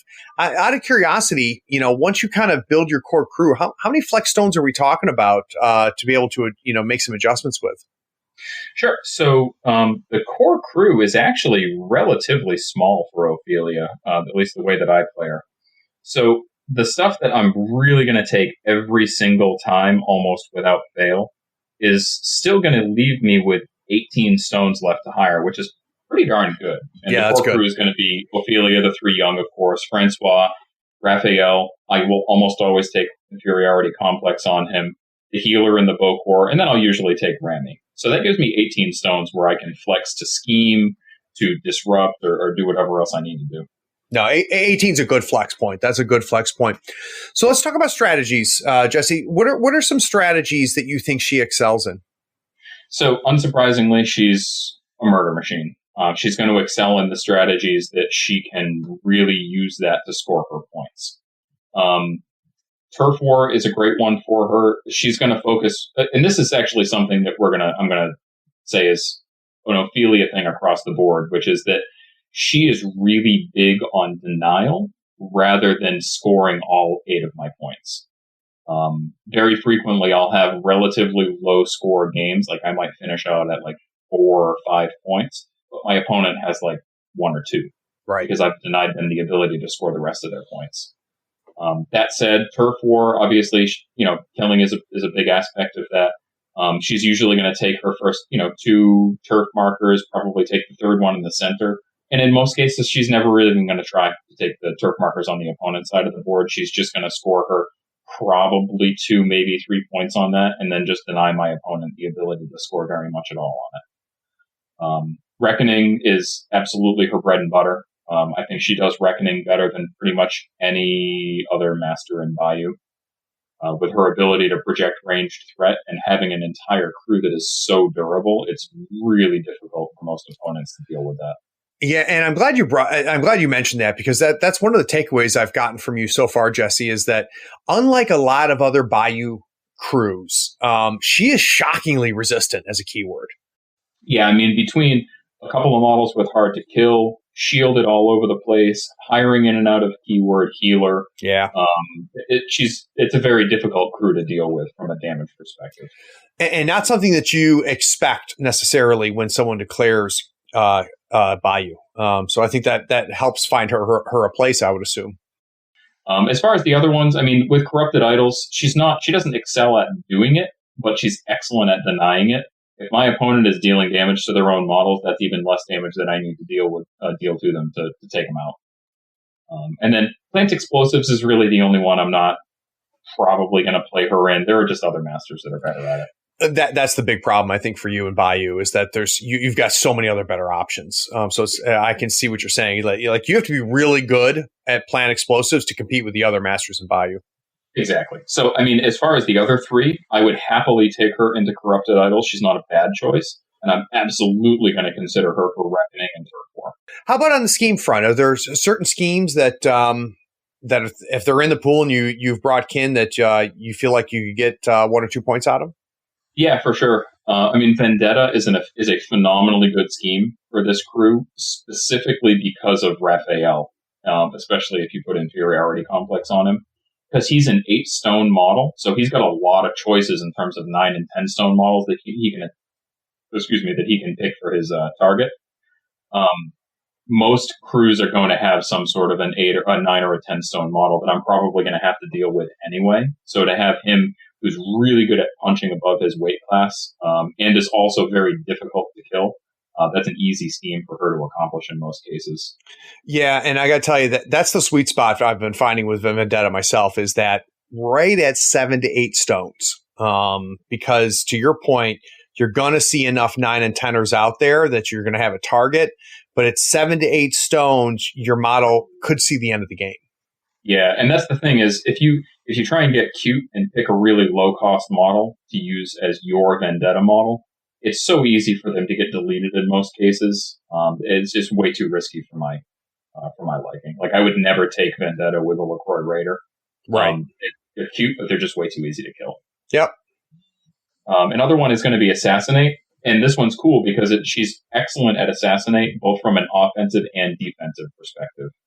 I mean, she can kill an enemy master with the best of them, but she is so hard to take down that it's very difficult to score it against her.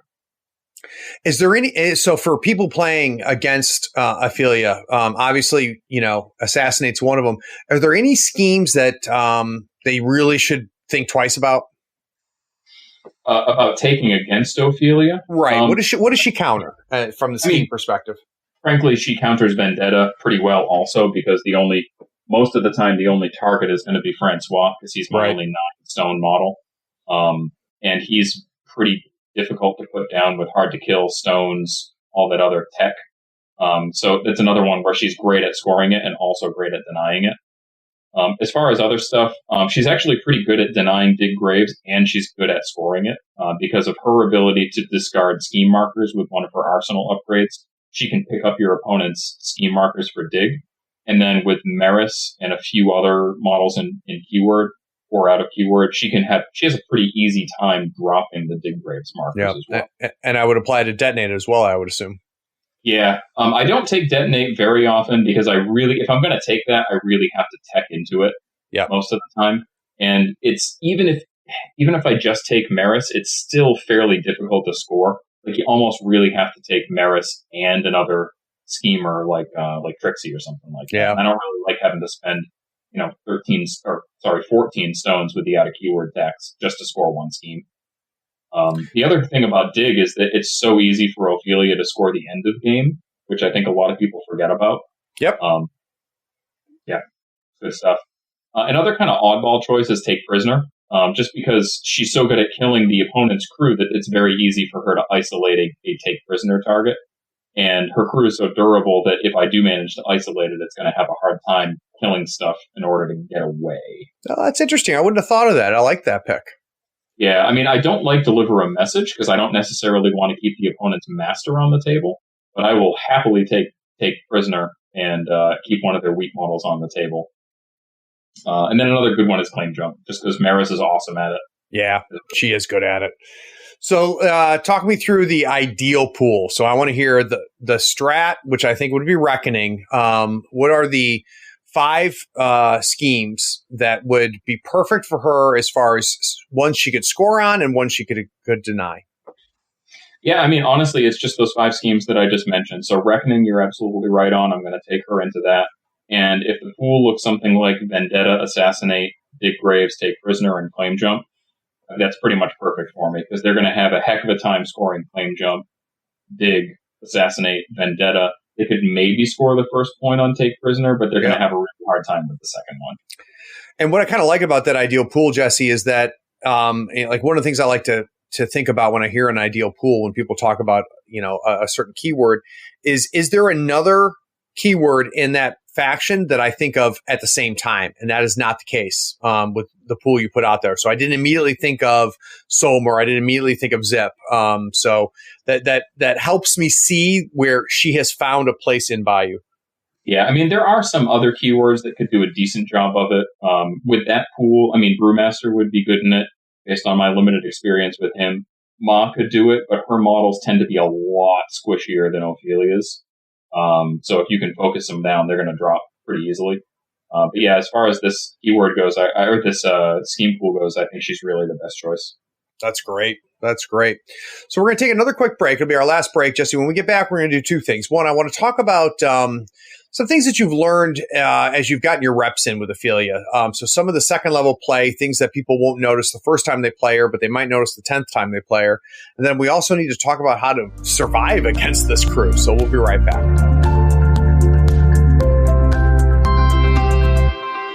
Howdy folks, Craig here. Now if you love gadgets as much as we do, you're going to love the new Third Floor Wars Gadget Bundle from Schooner Labs. Branded with the logo of your favorite podcast, it comes with 2 measuring multi-tools, a compass stepper for those tight and important movements, along with a compact dashboard to track your turn, strat, and scheme scoring along with your soul stones and pass tokens. It is the perfect bundle for anyone who plays Malifaux or just wants to look cool while doing it. The link is in the show notes. Check them out and help support your favorite gaming podcast.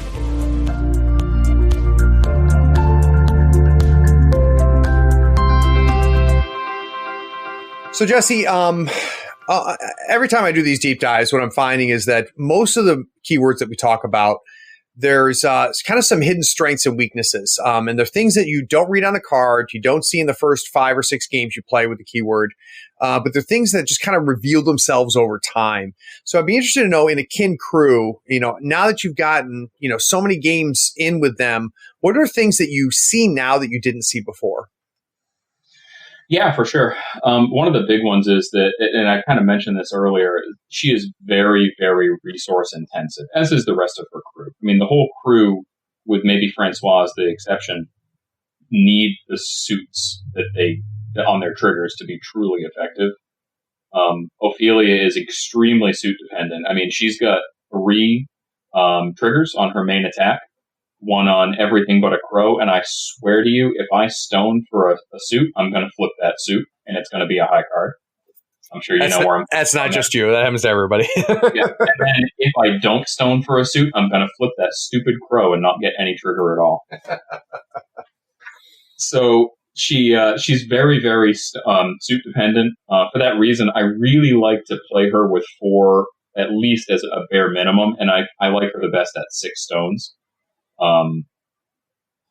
The other thing is that if you can, her hand, you really need to plan out how you're going to use the cards in her hand. If you just start cheating cards willy-nilly, and this is the same with any master, but I feel like especially with her, if you start cheating your cards willy-nilly, you are going to lose so much potential offensive ability with her. It's really going to neuter her effectiveness. Yeah, Jesse, that's not just her. And your experiences, there are certain keywords where you can be a little reckless with your hand because of either a ton of card draw, which we're not seeing a lot in this crew, or there's not a lot of card discards, things like that.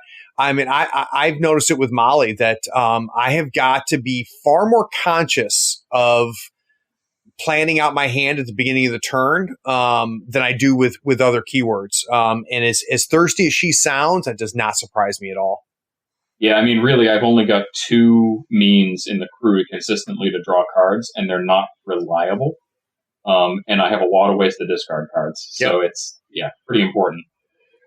So that kind of leads me to the next part, Jesse. Now, I would assume anything that's putting on hand pressure is tough. Now, you already do have upgrades to deal with manipulative and to deal with terrifying. So other than hand pressure, what are some other things that people should look to tech against her? Sure. I mean, so a lot of her attacks are not going to be high damage.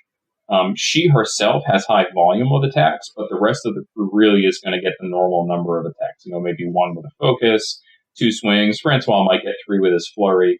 If you've got some sort of strong defensive tech, Hoffman being a good example with a lot of armor too, I can chew through that, but it's going to be very, very difficult for me. Especially models that have strong defensive triggers, because I don't have any way to deny defensive triggers whatsoever. Yeah. Like Colette, something like that would be a real nightmare for me to deal with Ophelia. Another big one is, honestly, if you see me taking something that can scheme, like a LaCroix Raider or a Maris or, any one of those other schemers that I mentioned, if you prioritize killing them, I took them for a reason.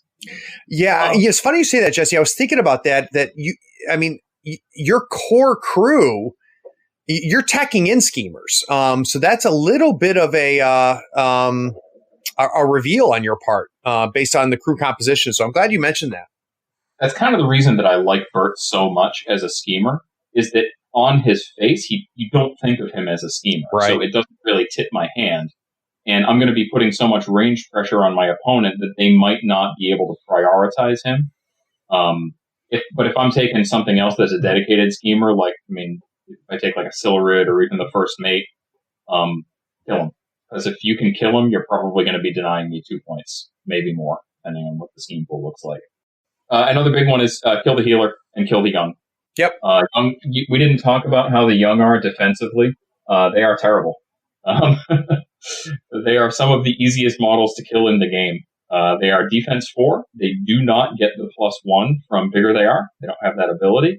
They do get the shielded, but they're defense 4, willpower 3 with no bonuses to those, and they only have 2 health.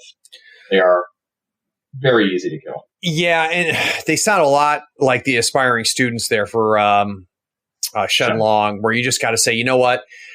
Before I do anything, I need to get rid of this stuff. Then I can start worrying about the master and other parts of the crew.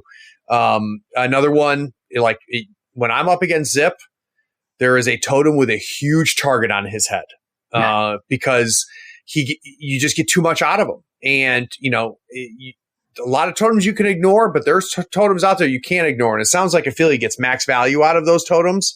So I think that's great advice. Yeah, I think that her totems are the only model that I've ever played that I've been happy to see the insignificant rule on the front of their card. Oh, good point. Yeah. They're going to die, and I don't care from a scoring perspective if they die. Yeah. No, that makes sense. Well, Jesse, I think we got a nice overview of Ophelia and the Kin crew. I'm really glad that kind of the look and feel and flavor of that crew stayed alive. It's not isolated to her. I've noticed that with a lot of the keywords out there, which makes me really happy. I love the fact that I think she has a place in Bayou. I love the toolbox aspect of it because you declare your master before you build a crew, and the fact that you really aren't going to know what you're up against on a master front until that happens allows you to not only tech from a build perspective, but she has the flexibility on the table, I think, which is really, really helpful.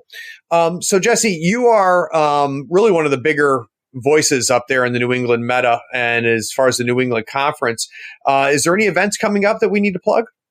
Yeah, for sure. So I have to report the scores to you because it was just the other day, but we actually just had the very first ranked event in the New England Conference, which was a tournament that I had in Fairhaven, Mass on just Sunday of this week. How did that go? Oh, it went great. We had 8 players. 2 of the players were at, I believe, their first tournament ever. That's exciting. Really cool. Yeah. Very, very cool. We actually also started a league this Tuesday, which is going to run right up for 5 weeks. It's an escalation league, so we have a couple other new players that are interested in starting. And that's going to lead right into ArmorCon, which is a new gaming convention. This is going to be its first year. It's in Framingham, Mass., so pretty centrally located. Hopefully I'm going to draw in some of the New Hampshire and Connecticut crowds for that, as well as the Western Mass, because it should be pretty easy to get people to. And that, I believe, is the second ranked event on the U.S. Faux Tour in the New England Conference. That'll be Columbus Day weekend. That's beautiful. Is that a 3 or a 5-rounder? That we're planning on doing a 5-rounder. If we don't have the participation to make a 5-rounder, which I'm certainly hoping we will, then we're actually going to try the new format, the Double Rush team tournament on Sunday, rather than doing a second day of the Game Grounds tournament. That's a great game plan, man. That's a great game plan. So I need to know who's on the podium for your most recent event. Oh, sure. So we had one player who actually requested he remain nameless because he was supposed to be somewhere else that day. So I won't give him up. But he took first place with Shenlong. He ran Shenlong all 3 rounds. And speaking to Shenlong's effectiveness, it was his first time ever playing him. So, pretty strong. Yeah. In second place, we had Adam Talbot. Nice. He's been a pretty vocal member of the Malifaux community. He was playing Guild. And Adam's a good buddy of mine. Adam's a great guy. Yep, real close friend of mine. We've known each other basically our whole lives. And then in third place, I had my buddy Jared Sequeira, who is somewhat less vocal, but he's a great painter and hobbier. And he really is a great Outcast player as well. He's been doing that for quite some time. Very cool. Very cool. Well, I'm going to put a link in the show notes to ArmorCon. What were the dates on that again? That is October 11th through the 13th. And for anybody going to ArmorCon, I'm going to let you know, Saturday the 12th is my birthday. Don't get me too wrecked because I need to be able to run the tournament next morning.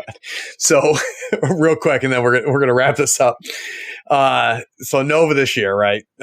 We play. I get there Wednesday. Had to work all day Wednesday, even though I didn't want to. Like real work. And then Thursday, a couple pickup games. Had a real good time Thursday. Friday rolls around, play a 3-rounder. Getting ready for the tournament, had fun, and then I went out. And by Friday, a lot of people I hadn't seen in a while were there. They had the lounge up at the top floor of the hotel where Nova is. Chrissy Dubois shows up, and I got wrecked, Jesse. Like bad. People were buying me drinks. I was buying people drinks, and it's amazing that I won a game in the first 3 rounds on Saturday's GT because the cards flipped at 10 and I woke up at like 9:15. And I wasn't really sure where I was when I woke up. And I was pretty sure I couldn't stand up immediately. So I think that, try not to do too much damage to yourself the night before. I'm going to make a request to any attendees. If you see me with a drink that looks like it might have alcohol in it, bring me a water. Don't bring me another drink with alcohol in it. I'm glad you tell them not to take it away from you, right? You're just going to temper it. You're not going to be stupid about it, right? Oh, yeah. Come on now. Well, if I don't talk to you, Jesse, have a good birthday, and I'm sure we'll have you on the show again. And I really appreciate you taking the time and putting getting ready for this. No problem. Thanks, Craig. All right. Thanks, everybody, for listening. Good night. Be sure to check out our shop on thirdfloorwars.com for the latest gaming apparel and gear. While you're there, check out how the US Faux Tour is shaping up. How does your conference compare to the others in the United States? Where do you rank nationally? Get those models built, painted, and on the table so we can see you at the US Masters Invitational in October of 2020. Also, rate and write a review on this podcast for us. It really helps us find people almost as cool as you are. Thanks for listening. Howdy friend, Craig here. Is this episode making you realize you need to buy some models? Gadzooks Gaming is my favorite online retailer because of their large selection, killer prices, and great customer service.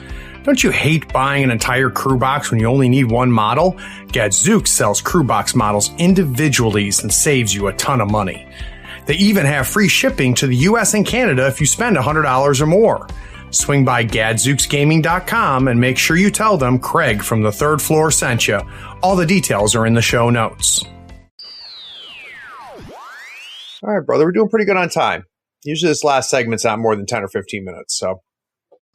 the only other thing I want to try and weave in, and this is more for comic perspective, is the redheaded stepchild of the king, which is Pear Ravage, because he is cool, but he does not work with the rest of the crew that well. So who's this now? What now? Pear Ravage. Oh, gotcha. He's great, but he is not great in any of the things that Ophelia is great in, which are like great. That'd be a good joke to lead with counters, is they say you can counter yourself by bringing this model, and then you can talk about it. Exactly. I think that's a good way to do it.